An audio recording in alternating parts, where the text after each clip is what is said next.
Good morning. Saraswati माँ study class में आपका स्वागत है। सभी इंग्लिश सीखने वालों का। इंग्लिश सीखने वाले छात्र भी हो सकते हैं, बड़े भी हो सकते हैं। सीखने वालों की कोई आयु फिक्स नहीं होती है। और मैं माँ से यही प्रार्थना करूंगा, सरस्वती माँ से, सबको ज्ञान वृद्धि दे, सबकी ज्ञान वृद्धि हो। तो मैं आज की क्लास चालू करता हूं। उससे पहले मैं कहना चाहूंगा कि टेंस के बारे में मैं पहले बताया था। मूल रूप से 3 टेंस है, फिर 3 का प्रत्येक में 4 जा रहे, इस तरह टोटली 12 होते हैं। तो मैं कहना चाहूंगा कि इससे पहले मैंने जो 3 वीडियोस डाले हैं उनको जरूर देखें इस टेंस को पढ़ने से पहले, ताकि आप इस टेंस को अच्छे से समझ पाओगे। मैं कोशिश करूंगा वो तीनों वीडियो में मेरी डिस्क्रिप्शन में डालूंगा ताकि आप सही से देख पाओ। और तो कुल मिलाकर मेरे प्रेजेंट टेंस में जाने से पहले आपको वो 3 क्लासें आपको जरूर देखनी है जो मैंने इससे पहले ली है, ताकि आप नेक्स्ट क्लास को अच्छे से समझ पाओगे। वो प्रस्तावना के रूप में थी ताकि अपन टेंस में आने वाली चीजों को पहले ही समझ लें, ताकि टेंस समझने में अपने को दिक्कत नहीं आए। और अब मैं बताना चाहूंगा, हर टेंस में मैं शॉर्ट नहीं बताऊंगा, विस्तृत बताऊंगा, अच्छे से बताऊंगा। हर टेंस में मैं 4-5 टाइप के वाक्य बताऊंगा ताकि आपको अच्छे से समझ में आ जाएगा। रूल्स बताऊंगा और उनसे संबंधित क्वेश्चन बताऊंगा। कंपटीशन परीक्षा में आने वाले क्वेश्चन भी बताऊंगा। हर चीज क्लियर करूंगा मेरे इस क्लास में। मेरे एक टेंस 4-5 क्लास तक भी हो सकता है, इसलिए निरंतर जुड़े रहना, हर क्लास को अटेंड करना। तो 5 टाइप के वाक्य होंगे। तो साधारण वाक्य होगा, नॉर्मली होता है, मैं मौखिक रूप से बताऊंगा।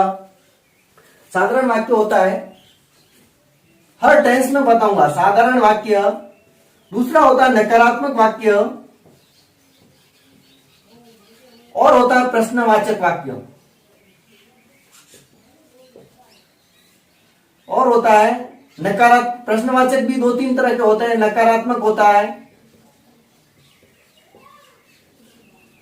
WH वर्ड वाले होते हैं। तो इस तरह 3-4 टाइप के अपन सेंटेंस देखेंगे। ये हो गया, ये हो गया, ये हो गया, ये हो गया, ये हो गया।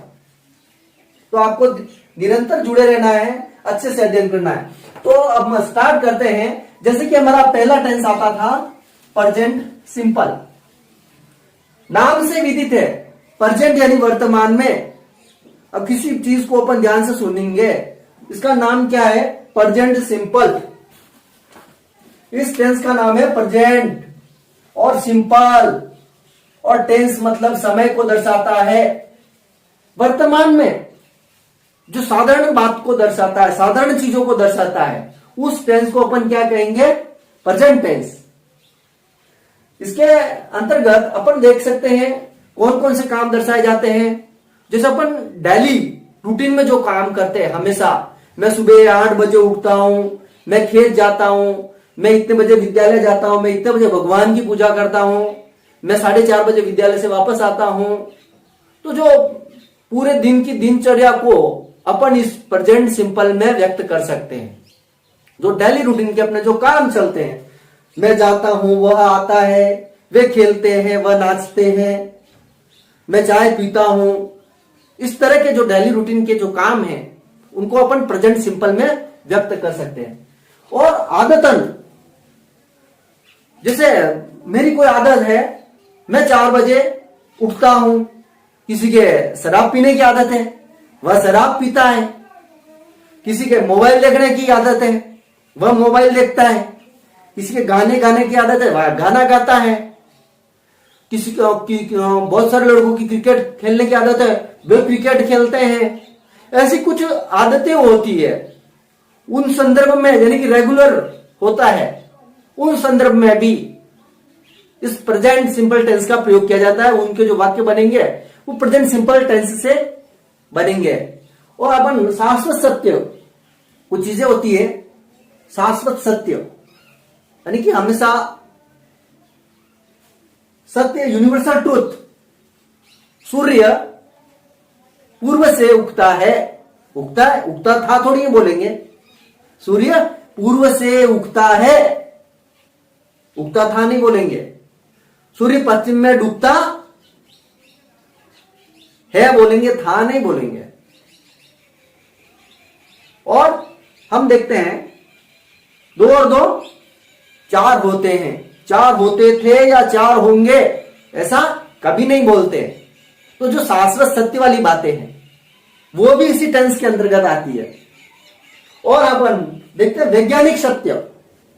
कुछ वैज्ञानिक सत्य होते हैं, जैसे पानी में हाइड्रोजन व ऑक्सीजन होती है, फैक्ट चीज है।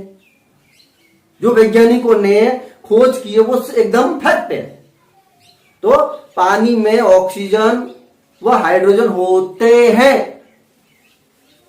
किसी का व्यवसाय, वह यह काम करता है, वह पढ़ाता है, वह फल बेचता है। किसी के व्यवसाय के प्रति, कोई दूध बेचने वाला है तो वह दूध बेचता है, कोई चारा काटने वाला तो वह चारा काटता है। तो इस प्रकार के जो सेंटेंस मैं बोल रहा हूं आपको, ये प्रेजेंट सिंपल से साधारण सी बातें इसमें आती है। तो इसमें अपन इन सारी बातों को ले सकते हैं। दिन प्रतिदिन किए जाने वाले कार्य, जो हम दिन प्रतिदिन करते हैं, जो काम, आदत संबंधी जो काम है वो भी इसके अंतर्गत आते हैं। शाश्वत सत्य यानी यूनिवर्सल ट्रूथ, सूर्य पूर्व से उगता है, पश्चिम में डूबता है, ये शाश्वत सत्य है। वैज्ञानिक सत्य यानी universal fact, scientific fact, sorry, जो साइंटिफिक सही बातें हैं उनमें भी इस टेंस का प्रयोग होता है। और व्यवसाय, वह पढ़ाता है, वह घास काटता है। इस प्रकार की जो चीजें हैं इस टेंस में आती है। तो मैं इसके जो सेंटेंस बोला अभी तक, मैं 4 बजे उठता हूं, वे वहां जाते हैं, सूर्य पूर्व से उगता है, हम क्रिकेट खेलते हैं, गाय आती है, या फिर कोई घास काटता, वह घास काटता है, 2 और 2 4 होते हैं, सूर्य पूर्व से उगता है। अगर मेरे इन सेंटेंस को आप ध्यान से सुनोगे, एक सिमिलरिटी, एक समानता होती है सब में। सूर्य पूर्व से उगता है, हम विद्यालय जाते हैं, वह विद्यालय आती है, वह मुझे फूल देती है, हम सोते हैं, आप नाचते हैं। तो इस प्रकार के वाक्यों को अपन देखते हैं तो उसमें एक सिमिलरिटी आ रही है। तो वो जो सिमिलरिटी होती है, इसके हिंदी वाक्यों की पहचान होगी। सबके पीछे ता है, ती है, ते है आ रहा है लगभग। वह विद्यालय जाता है, हम आते हैं, वे जाते हैं। तो इसके जो पहचान के रूप में लिख सकते हैं अपन, पहचान। इस टेंस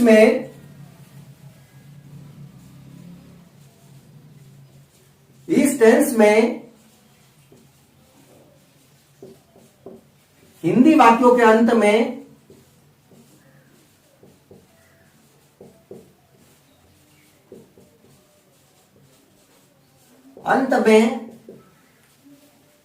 ता है, ती है,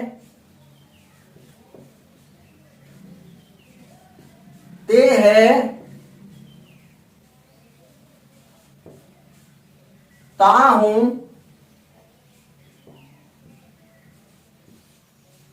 ती हूं आदि आता है। हिंदी वाक्य अपन कोई से भी देखेंगे, उसमें अगर ता है आ गया, वह विद्यालय जाता है, वह नाचती है, वे क्रिकेट खेलते हैं, मैं जाता हूं, वह फूल देती है। अंत में अगर ये वाले शब्द आते हैं तो उन टेंस में प्रेजेंट सिंपल टेंस बैठेगा, अर्थात वो जो सेंटेंस होंगे प्रेजेंट सिंपल टेंस के होंगे। आपको बहुत सारी प्रैक्टिस करनी पड़ेगी, हिंदी में भी सेंटेंस बनाने पड़ेंगे प्रेजेंट सिंपल टेंस के। वह जाता है, वह खेलता है, वह नाचता है। 100 बनाओ, 200 बनाओ, जितने अधिक सेंटेंस बनाओगे उतना अधिक आपकी इंग्लिश मजबूत होगी।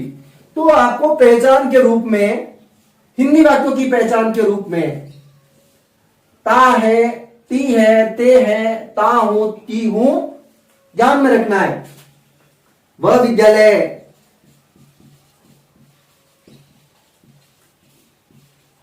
जाता है, ये हो गया, लास्ट में आ गया ता है, मैं काम करता हूं।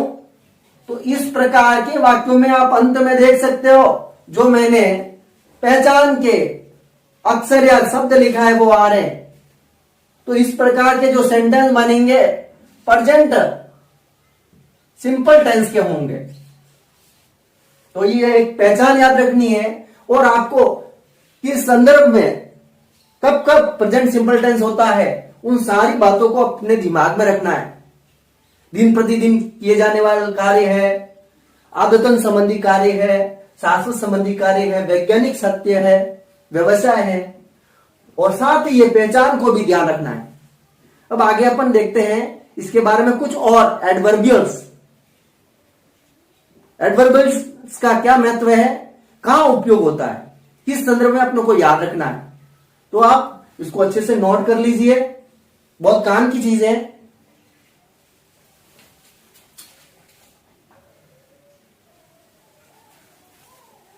एडवर्बियल्स, इंग्लिश में एडवर्बियल्स और हिंदी में पहचान के शब्द बोला जाता है इनको। इनका बहुत विशेष महत्व है, क्यों याद रखना पड़ता है, सबसे पहले मैं उस बारे में बताऊंगा। जब हम कोई एग्जाम देते हैं उसमें क्वेश्चन आता है correct form of the verb का, या कभी कोई सेंटेंस दे दिया उसमें पूछ लिया ये कौन से टेंस का वाक्य है। जैसे एक सेंटेंस दे दिया, आई गो टू टेम्पल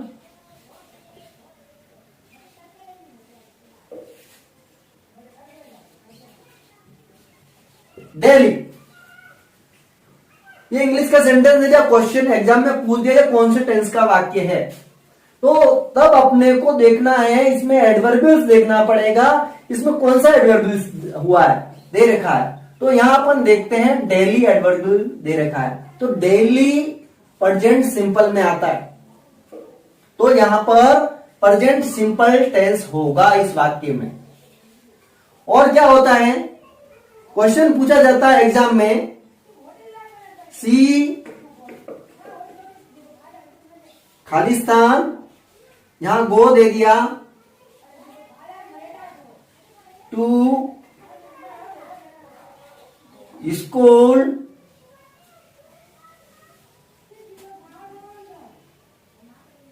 एवरीडे। ऐसे question correct form of the verb वाले एग्जाम में पूछे जाते हैं। तो अभी तो अपने पास एक ही टेंस है, इसलिए अपने को पता ही है इस टेंस का। जब 12 टेंस पढ़ लेंगे, 12 टेंस से वाक्य आएगा, तब अपने को पता कैसे चलेगा वो कौन से टेंस का वाक्य है। तभी अपन यहां पर अपन हेल्पिंग वर्ब भर पाएंगे या फिर यहां की जो करेक्ट फॉर्म होगी वो भर पाएंगे। जब तक अपने को टेंस का नॉलेज नहीं होगा, without tense we cannot fill this. इसलिए अपने को टेंस का पता जो चलेगा वो इन एडवर्बियल की सहायता से पता चलेगा। इसलिए अपने को प्रत्येक टेंस की ये एडवर्बियल्स ज्ञात होना जरूरी है। तो प्रेजेंट सिंपल टेंस की जो एडवर्बियल्स है वो हम देखते हैं generally, usually, always, often, whenever, never, daily, seldom, sometimes, every morning, every day, every week, every month, every year, each day भी हो सकता है, ईच मॉर्निंग। इस टाइप के जो शब्द है ये इन शब्दों से पता चलता है कि यह वाक्य प्रेजेंट सिंपल टेंस से संबंधित है।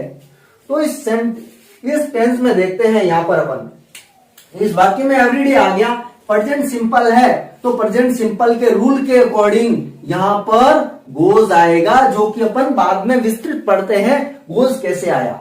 लेकिन पहले अपने को इस एडवर्बियल से पता चलाएगा कि ये प्रेजेंट सिंपल है। तो यहां जो रूल फॉलो होंगे यहां पर वो प्रेजेंट सिंपल के फॉलो होंगे, क्योंकि ये एडवर्बियल है प्रेजेंट सिंपल की है। तो अपने को जो रूल फॉलो करने हैं प्रेजेंट सिंपल के अकॉर्डिंग या verb, correct form of the verb लगेगी। तो इस कारण अपने को एडवर्बियल को ध्यान में रखना है प्रत्येक टेंस में। अब आगे अपन वाक्य के बारे में पढ़ते हैं, कौन कौन से वाक्य हैं, इसमें क्या होता है, स्ट्रक्चर के बारे में देखते हैं।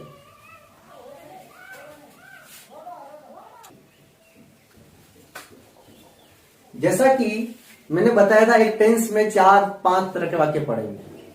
तो हम सबसे पहले देखते हैं अफर्मेटिव सेंटेंस। हर टेंस में पढ़ेंगे, उसको हिंदी में बोलते हैं साधारण वाक्य। उसके बाद नकारात्मक। अफर्मेटिव जो नॉर्मल सिंपल सेंटेंस होते हैं, वह जाता है, वह खेलता है, वह आता है, हम नाचते हैं, वे आते हैं, वे खेलते हैं, वे दौड़ते हैं, इस तरह के जो सेंटेंस होते हैं अफर्मेटिव सेंटेंस कहलाते हैं।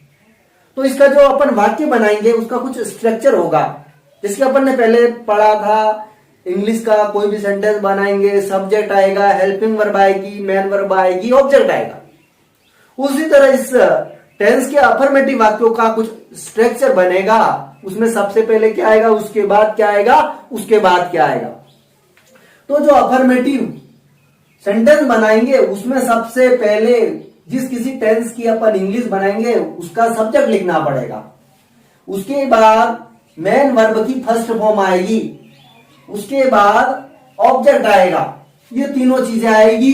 प्रेजेंट सिंपल का कोई भी साधारण वाक्य बनाते हैं, subject, main verb, object, subject, verb, object आता है। अफर्मेटिव वाक्यों में हेल्पिंग वर्ब नहीं आती है। इस बात को नोट कर लेना है अच्छी तरह से। प्रेजेंट सिंपल के अफर्मेटिव वाक्यों में, प्रेजेंट सिंपल के जो अफर्मेटिव वाक्य बनेंगे उसमें यहां जो हेल्पिंग वर्ब आती है उसका प्रयोग नहीं होता है। बाकी नेगेटिव में जाकर, इंट्रोगेटिव में जाकर वहां पर हेल्पिंग वर्ब आएगी, लेकिन जो अफर्मेटिव सेंटेंस बनेंगे उसमें इस हेल्पिंग वर्ब का प्रयोग नहीं करना है। कहा कौन से रूल लगते हैं इसके बारे में मैं आपको बताता हूं। इस स्ट्रक्चर को थोड़ा विस्तृत करके बताता हूं। बहुत इंपॉर्टेंट चीज है, सबसे मोस्ट इंपॉर्टेंट प्रेजेंट सिंपल का अफर्मेटिव का। इसको समझ लिया तो बाकी सब समझ में आ जाएंगे। बड़े बड़े इंग्लिश में तीरंदाज भी यहां पर फेल हो जाएंगे। इसलिए जो इस स्ट्रक्चर बता रहा हूं इसको अच्छे से दिमाग में बैठाना है। तो मैं इसको थोड़ा विस्तृत और अच्छे से लिखकर बताता हूं कहां किस प्रकार प्रयोग होगा।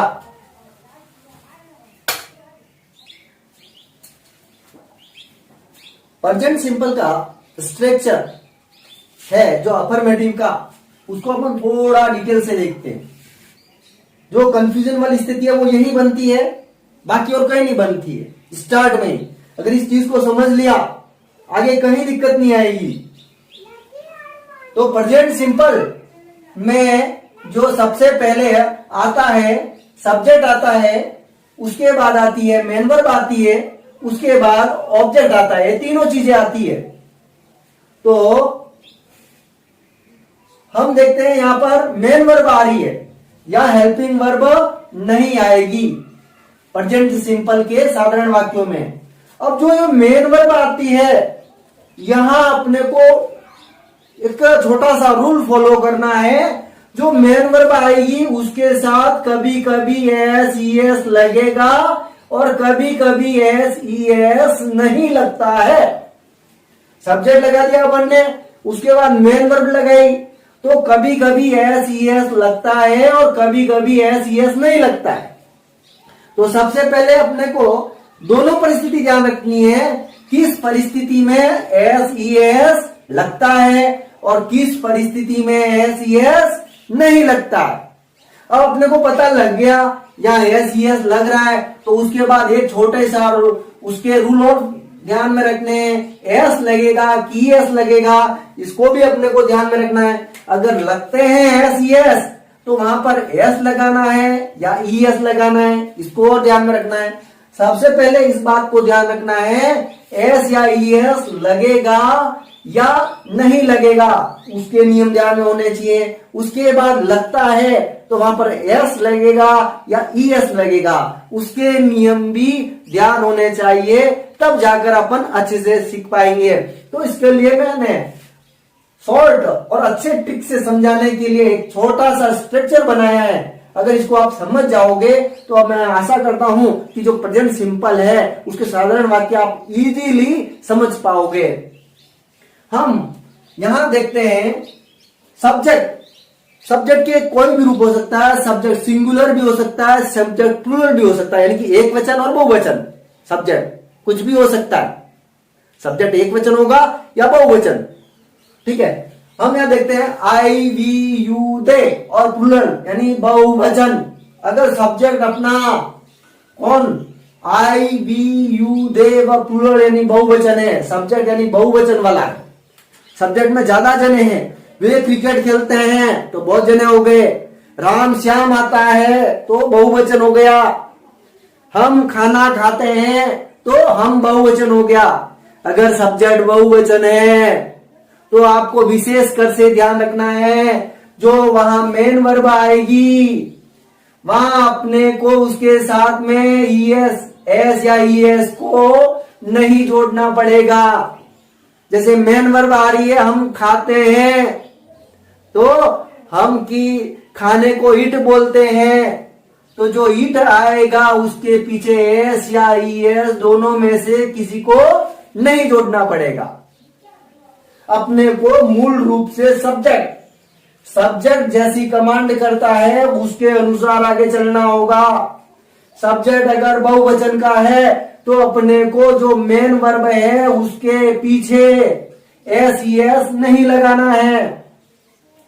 अब दूसरी कंडीशन, सब्जेक्ट अगर एक वचन है, ही वह सी वह, वो एक अकेला नाम वह, या सिंगुलर एक वचन है, सब्जेक्ट एक अकेला है, वह जाती है, वह खेलता है, राम आता है, श्याम आता है। सब्जेक्ट अगर एक वचन वाला है तो वहां अपने को जो मेन वर्ब आएगी सब्जेक्ट के बाद वहां अपने को एस या ईएस दोनों में से किसी एक को जोड़ना पड़ेगा। सबसे पहले तो अपने को इस नियम का ध्यान रखना है, एस ईएस कब लगेगा। एस ईएस एक वचन की स्थिति में लगेगा और बहुवचन की स्थिति में नहीं लगेगा। अपने को सीधा सा ध्यान रखना है कि सब्जेक्ट एक के बहुवचन है यानी कि बहुत जने हैं, सब्जेक्ट बहुवचन यानी बहुत जने हैं, तो बहुत कुछ है किसी के पास तो उसको एस या ईएस दोनों में से किसी का लड्डू नहीं देना है। यानी कि किसी के पास बहुत कुछ है तो क्या उसको हेल्प की जरूरत पड़ती है, नहीं, तो उसको अपने पास एस या ईएस दो लड्डू है, यहां पर एस और ईएस वाला लड्डू, ये दोनों लड्डू उन्हीं को देने हैं जो बेचारे एक अकेले हैं, यानी एक वचन है। सब्जेक्ट अगर एक वचन वाला है तो उनको एस या ईएस वाले लड्डू देंगे, उनके साथ जो मेन वर्ब होगी उनको एस या ईएस का लड्डू देंगे। सब्जेक्ट अगर बहुवचन है यानी उसके पास बहुत कुछ है, आपको इसी ट्रिक से याद रखना है। सब्जेक्ट अगर बहुवचन वाला है उनके पास बहुत कुछ है तो अपने को वहां हेल्प की जरूरत नहीं है, उनको लड्डू देने की जरूरत नहीं है, उनके पास तो ऑलरेडी काफी कुछ है। तो अपने को वहां एस या ईएस के जो लड्डू है उनकी मेन वर्ब को नहीं देने हैं। और अगर सब्जेक्ट एक वचन है, बेचारा एक अकेला है, उसके पास कुछ नहीं है, तो एक अकेला तो उसको कुछ देने की जरूरत पड़ेगी ना। एस या ईएस का जो लड्डू है वो एक वचन वाले मेन वर्ब को देंगे। तो कुल मिलाकर सब्जेक्ट अगर आई वी यू दे बहुवचन है तो वहां पर जो मेन वर्ब आएगी वहां एस या ईएस नहीं लगाना है। और subject he see it name और सिंगुलर है तो वहां जो मेन वर्ब आएगी वहां एस ईएस जुड़ेगा। अब और लफड़ा बना, एस ईएस जुड़ता है तो वो उसको एस वाला लड्डू देंगे कि ईएस वाला लड्डू देंगे। तो इसके लिए काफी कुछ नियम है, बहुत सारे नियम है, लेकिन उन नियम में पढ़ेंगे तो अपन ज्यादा उलझ जाएंगे। तो उसके लिए मैंने शॉर्ट और ट्रिक्स नियम बनाए हैं मैंने यहाँ पर। अगर MV1 के अंत में मेन वर्ब के अंत में S double S S H C H X वो होता है तो वहां पर मेन वर्ब को के अंत में ईएस लगेगा, और बाकी दूसरे शब्द होते हैं तो एस लगेगा। इसके अलावा आईएएस लगते हैं, दूसरे भी छोटे छोटे नियम हैं, लेकिन मुख्य रूप से इस बात को ध्यान रखना है। कभी आईएएस भी लगता है, कभी दूसरी चीज भी लगती है, कभी इन नियम को फॉलो नहीं होता है, लेकिन सब्जेक्ट सिंगुलर होने की परिस्थिति में अपने को एस ईएस लगाना है। कहा? मेन वर्ब के साथ में। अब मेन वर्ब में उक्त वर्ड अक्षर होने पर अपने को ईएस लगाना है, बाकी एस लगाना है। तो इससे संबंधित जब तक अपन प्रैक्टिस नहीं करेंगे, उदाहरण सोल्व नहीं करेंगे, तब तक हमारा ये चैप्टर क्लोज नहीं होगा, तब तक अपन सीख नहीं पाएंगे। तो इससे संबंधित अपन कुछ एग्जाम्पल देखते हैं।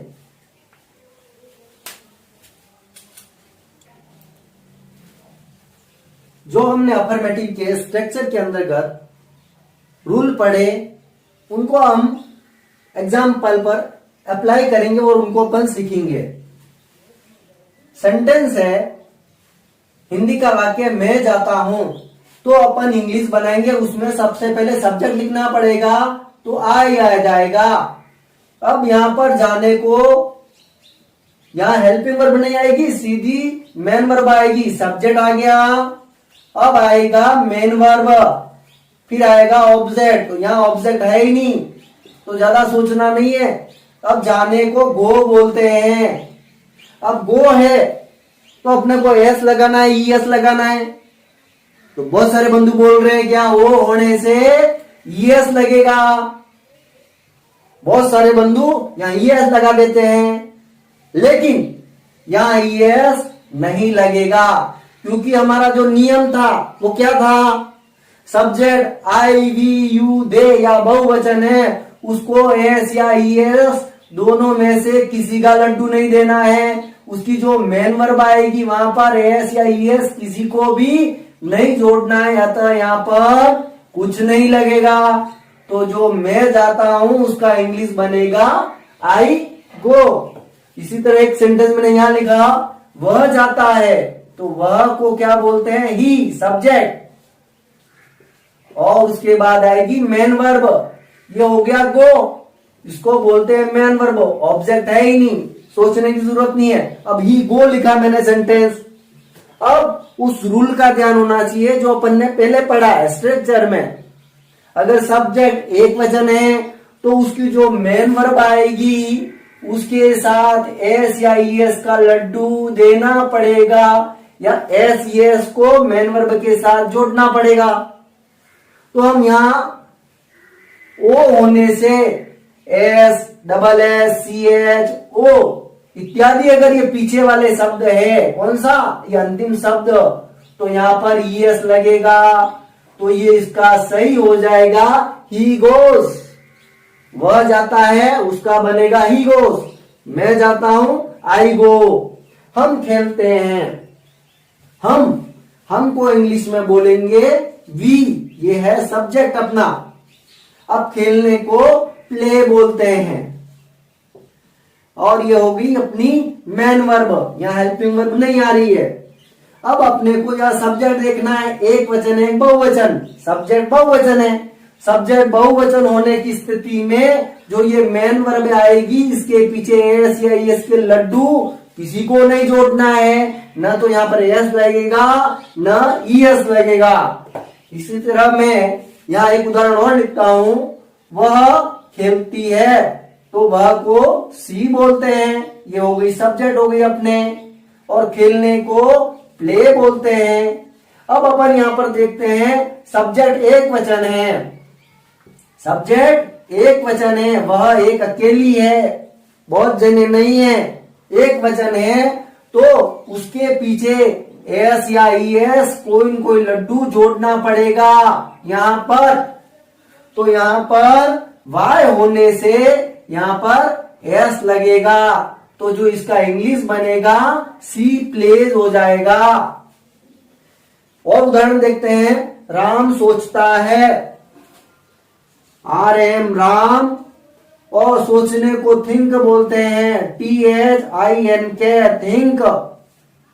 अब राम यहां पर एक वचन है तो ध्यान होना चाहिए, राम एक वचन होता है तो अपने को एस या इस दोनों में से एक ने एक शब्द जोड़ना पड़ेगा, तो यहां राम थिंक्स हो जाएगा।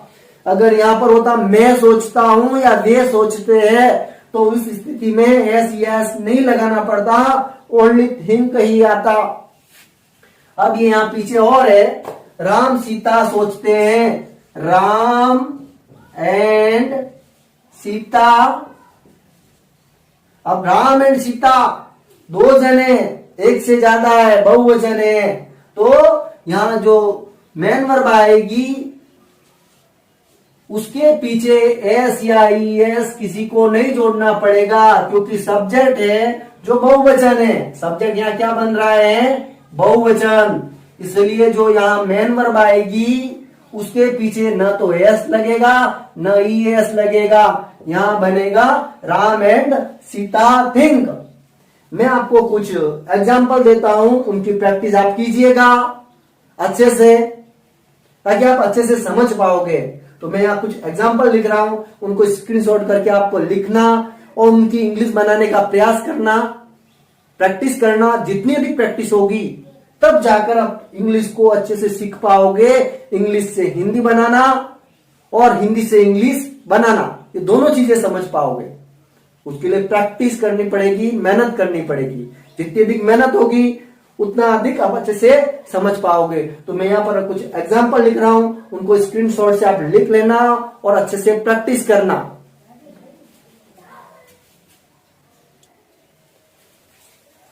यहां मैंने अफर्मेटिव टेंस से संबंधित कुछ हिंदी के सेंटेंस लिखे हैं। इसके साथ अपन दूसरी प्रैक्टिस भी कर सकते हैं, इनका आप स्क्रीनशॉट करके आप ले लीजिएगा और प्रैक्टिस करना। और अब मैं इनको सॉल्व करके बता देता हूं ताकि आपके सही है गलत चेक हो सके।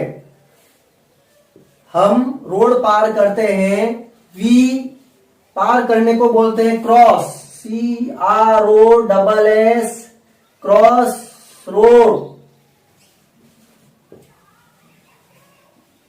मैं चाय पीता हूं, यहां पर अगर एक वचन होता तो क्रॉसेज आ जाता, वह रोड पार करती है।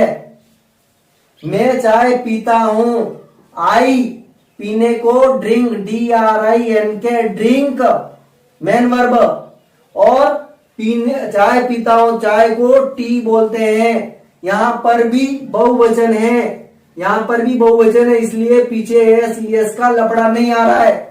मोर नाचते हैं, पिकॉक, PEACOCKS पिकॉक्स, बहुत सारे मोर है, मोर नाचते हैं तो पिकॉक्स डांस, DANCE, बहुत सारे मोर है, बहुवचन है, तो यहां पर पीछे एस ES नहीं लगा है, यहां बहुवचन होने से ये एस लगा है।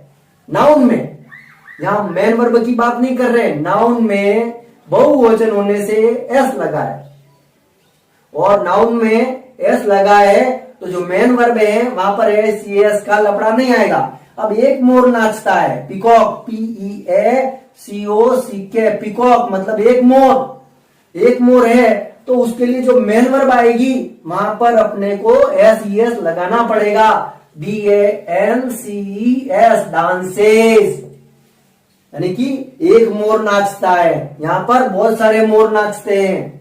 वह विद्यालय जाती है, सी एक वचन है तो गो आएगा, और गो है तो यहां पर एस ES लगाना पड़ेगा, गोस टू स्कूल, ये प्रीपोजिशन आ गया है बीच में, टू ये प्रीपोजिशन आ रहा है।